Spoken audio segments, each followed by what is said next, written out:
किसी ने क्या खूब कहा है कि सफलता खुशी की चाबी नहीं है, खुशी सफलता की चाबी है।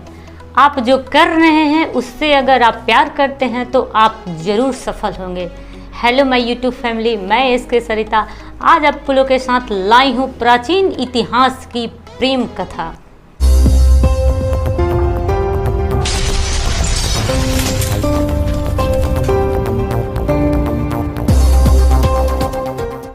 तो चलिए कहानी को शुरू करते हैं।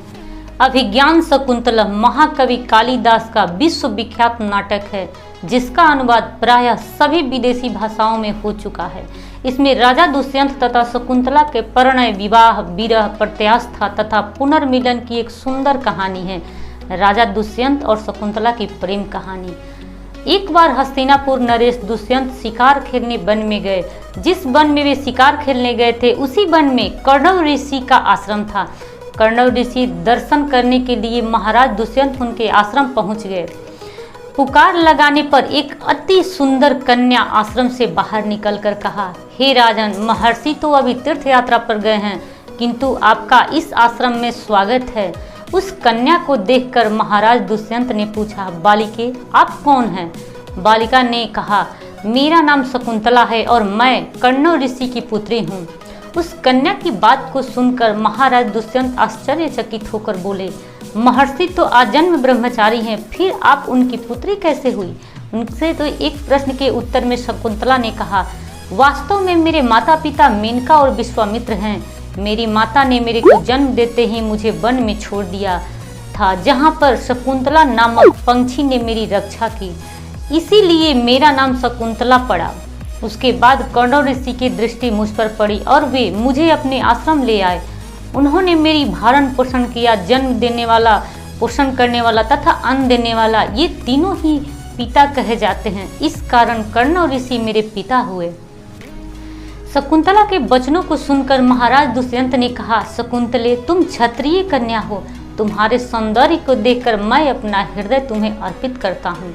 यदि तुम्हें किसी प्रकार की आपत्ति न हो तो मैं तुमसे विवाह करना चाहता हूँ। शकुंतला भी महाराज दुष्यंत पर मोहित हो चुकी थी, अतः उसने अपनी स्वीकृति प्रदान कर दी। दोनों ने गंधर्व विवाह कर लिया। कुछ काल महाराज दुष्यंत ने शकुंतला के साथ विवाह करते हुए वन में ही व्यतीत किया। फिर एक दिन वे शकुंतला से बोले, प्रियतमे, मुझे अब अपना कार्य देखने के लिए हस्तिनापुर प्रस्थान करना होगा। महर्षि कर्णव के तीर्थ यात्रा से लौट आने पर मैं तुम्हें यहाँ से विदा कराकर अपने राजभवन में ले जाऊंगा। इतना कहकर महाराज शकुंतला को अपने प्रेम प्रतीक के रूप में अपनी स्वर्ण मुद्रिका दी और हस्तिनापुर चले गए।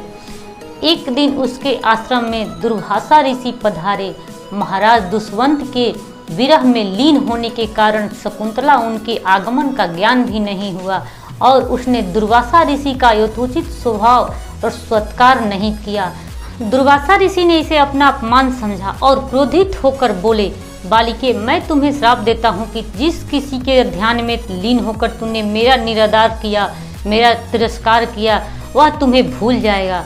दुर्वासा ऋषि के श्राप को सुनकर शकुंतला का ध्यान टूटा और वह उनके चरणों में गिरकर क्षमा प्रार्थना करने लगी। शकुंतला की क्षमा प्रार्थना से द्रवित होकर दुर्वासा ऋषि ने कहा, अच्छा, यदि तेरे पास उसका कोई भी प्रेम चिन्ह होगा तो उस चिन्ह को देखकर उसे तेरी स्मृति आएगा, उसका याद आएगा।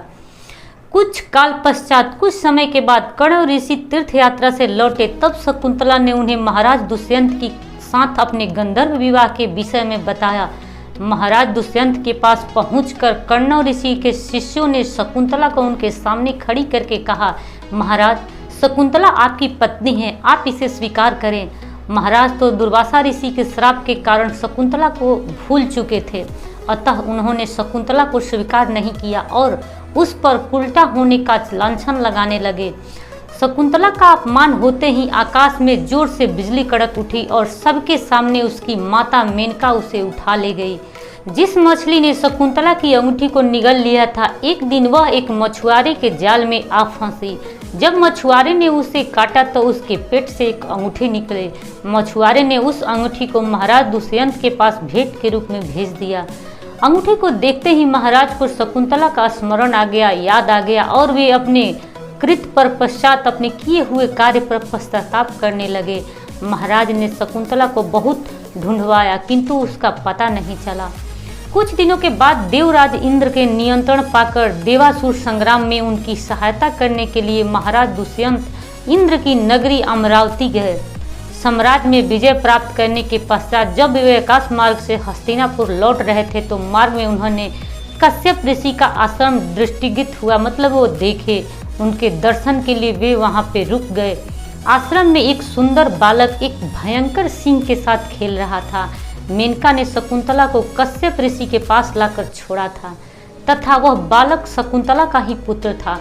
उस बालक को देखकर महाराज के हृदय में प्रेम की भावना उमड़ पड़ी।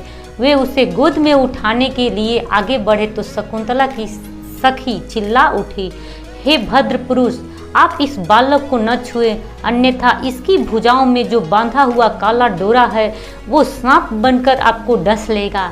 यह सुनकर भी दुष्यंत स्वयं को न रोक सके और बालक को अपने गोद में उठा लिया। अब सखी ने आश्चर्य से देखा कि बालक के जो बाजू में बंधा हुआ काला धागा था वो पृथ्वी पर गिर गया। सखी को ज्ञात हुआ था कि बालक को जब कभी भी उसका पिता अपने गोद में लेगा वह काला डोरा पृथ्वी पर गिर जाएगा। सखी ने प्रसन्न होकर समस्त वृत्तांत सारी कहानी जाकर शकुंतला को सुनाया। शकुंतला महाराज दुष्यंत के पास आई। महाराज ने शकुंतला को पहचान लिया। उन्होंने अपने किए हुए पर पछतावा आया और शकुंतला से क्षमा प्रार्थना की और कश्यप ऋषि से आज्ञा लेकर उसे अपने पुत्र सहित अपने साथ हस्तिनापुर ले गए। महाराज दुष्यंत और शकुंतला के उस पुत्र का नाम भरत था। बाद में वे भारत महान प्रतापी सम्राट राजा बने। उन्हीं के नाम पर हमारे देश का नाम भारत पड़ा। कहते हैं ना कि अगर किसी चीज़ की शिद्दत से चाहो तो सारी प्रकृति उसे अपने साथ मिलाने में जुट जाती है। यह कहानी उसी प्यार की शिद्दत की है जिसके सामने भगवान को भी झुकना पड़ा और उसका प्यार लौटाना पड़ा। उसी प्रकृति की देन है कि जो समुद्र से निकला हुआ मछली, उसके पेट से जो मुद्रिका निकला हुआ है, वही मुद्रिका वही अंगूठी दोनों को एक साथ जोड़ दिया। तो कहते हैं न, किस हद तक जाना है ये कौन जानता है, किस मंजिल को पाना है ये कौन जानता है। दोस्ती की दो पल जी भर के जी लो, किस रोज बिछड़ जाना है ये कौन जानता है। इसीलिए कहते हैं कि करो कुछ रौक की दुनिया हो जाए शौक। अगर आप कुछ अच्छा सुन रहे हैं तो माय चैनल इसके सरिता के साथ सुन रहे हैं। ये कहानी आपको कैसा लगा कमेंट करके ज़रूर बताइएगा और लाइक सब्सक्राइब और शेयर ज़रूर कर दीजिएगा और बेल आइकन को भी दबा दीजिएगा ताकि सबसे पहले वीडियो आपके पास पहुँचे। दोस्तों तब तक आप खुश रहिए, मुस्कुराइए। मिलते हैं अगले वीडियो में। जय हिंद।